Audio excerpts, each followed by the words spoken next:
from Made in Gervais, ABC Columbia News at 6.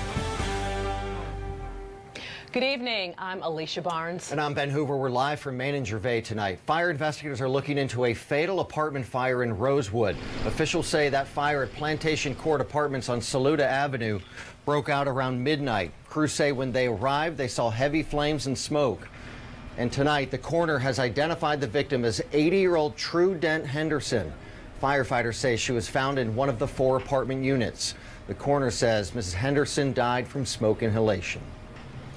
Columbia firefighters are also investigating a fire at the reserve at Lake Carolina from Sunday. A Columbia Fire spokesperson tells us at least 24 apartment units were damaged. No one was hurt in the fire. And tonight, the Red Cross is helping neighbors who lost their homes. Well, it was a brazen crime, and tonight West Columbia police are on the hunt for a pair of bank robbers. Police say the suspects walked into TD Bank, which is off of Augusta Road, around 11 o'clock this morning and demanded money. Now, one of the suspects had a gun, and the 2 suspects were wearing black masks and gray hoodies when they left the scene. This is according to police. Here's a surveillance photo from the West Columbia Police Department of the suspects and the getaway car. If you have any information, you're asked to call Crime Stoppers at 1-888-CRIME-SC. Well, tonight, a South Carolina connection to President Donald Trump's travel ban. The president issued this ban on Friday that temporarily suspends all immigration for citizens of 7 countries for 90 days. A Clemson University graduate is one of the latest caught up in the aftermath of the ban. Nazanin Zinouri left South Carolina to visit her family back in Iran, and tonight she remains stuck in Dubai. The Clemson University grad said she left January 20th for Tehran. She has a visa and works for a technology company in Clemson. Zinouri says she got as far as Dubai but was denied boarding on a flight to D.C. I just tried to find mostly, to be honest, for my family because this is heartbreaking for them. And if I get to the breakdown level, it's just going to be even more devastating for them. Both South Carolina Senators Tim Scott and Lindsey Graham say their offices are working to help out Zinouri. And coming up tonight at 11, we'll hear from Senator Graham about the latest effort.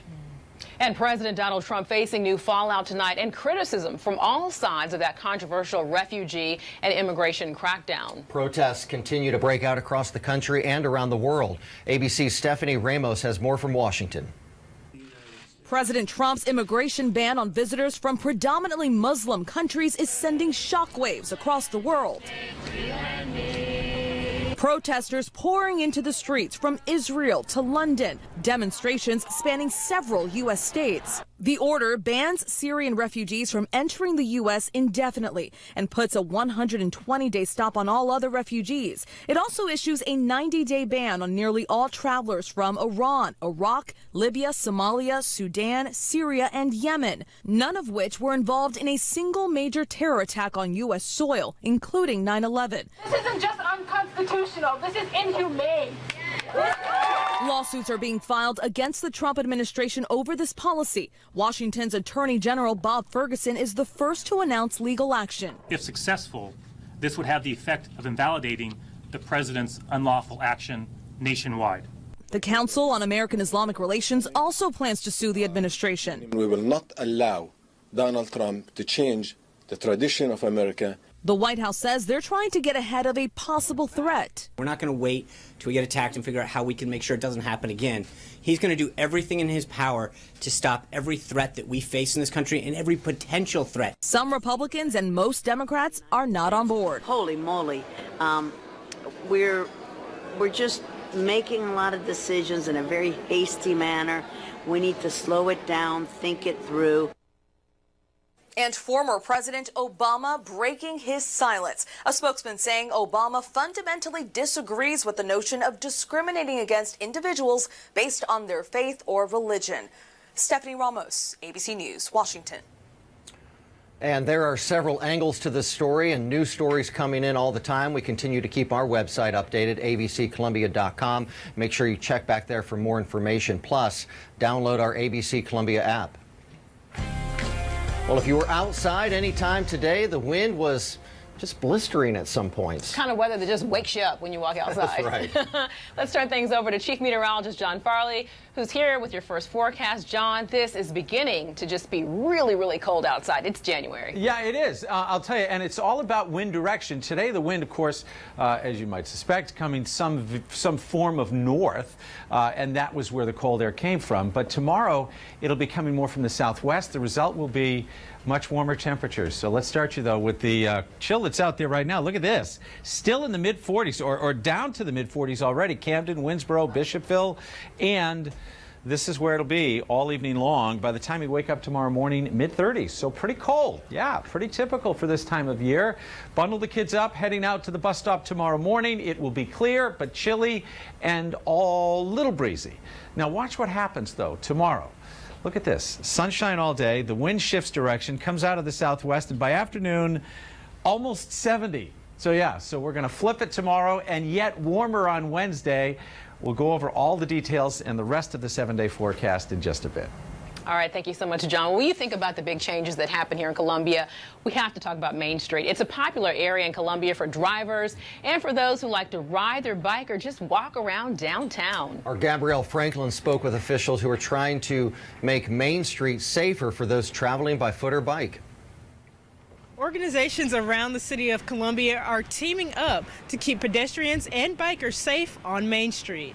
We want people to be safe.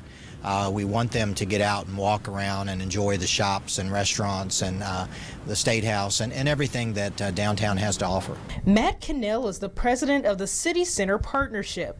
His organization is working with the City of Columbia's Bike Pedestrian Advisory Committee to make sure people uphold the law as they make their way down Main. We've been working with them in a variety of ways. We brought bike racks into the area. We've had markers installed on the pavements that are called Share Rows or Share the Road. And most recently, we've been working on signs to make it safer for pedestrians and bicycles. State law says drivers are supposed to yield to pedestrians at crosswalks, and these signs were put in place to remind drivers of just that. So yield signs now are up and down Main Street. They appear at all the mid-blocks, so not at red lights and green lights, but in between. It's those sections where you might be walking along on Main Street and you're like, I'm going to cross here, and nobody's stopping for you. In addition to the signs helping walkers cross safely, the organizations also updated signs reminding bicycle riders to avoid riding on the sidewalk. City law actually says that bicyclists can't ride on the sidewalk along Main Street. And there's a reason. We want our bicyclists to feel safe in the street. City Center Partnership helps fund the signs, while the Advisory Committee and the City of Columbia mapped out where the signs should go. On Main Street, Gabrielle Franklin, ABC Columbia News. All right, staying with the City of Columbia, Columbia Mayor Steve Benjamin will lay out his plans for the new year tomorrow night. Now, Mayor Benjamin will give the 2017 State of the City address again tomorrow. It'll take place at 6 p.m.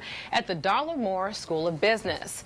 It'll be held in the W.W. Hootie Johnson Performance Hall. All right. Well, up next, Clean Your Plate. We'll tell you about a new campaign to urge you not to waste food, how you can do your part. That's next, live from Main and Gervais. From Main and Gervais, this is ABC Columbia News with Ben Hoover, Alicia Barnes, weather with chief meteorologist John Farley, and sports with Mike Gillespie. Experience ABC.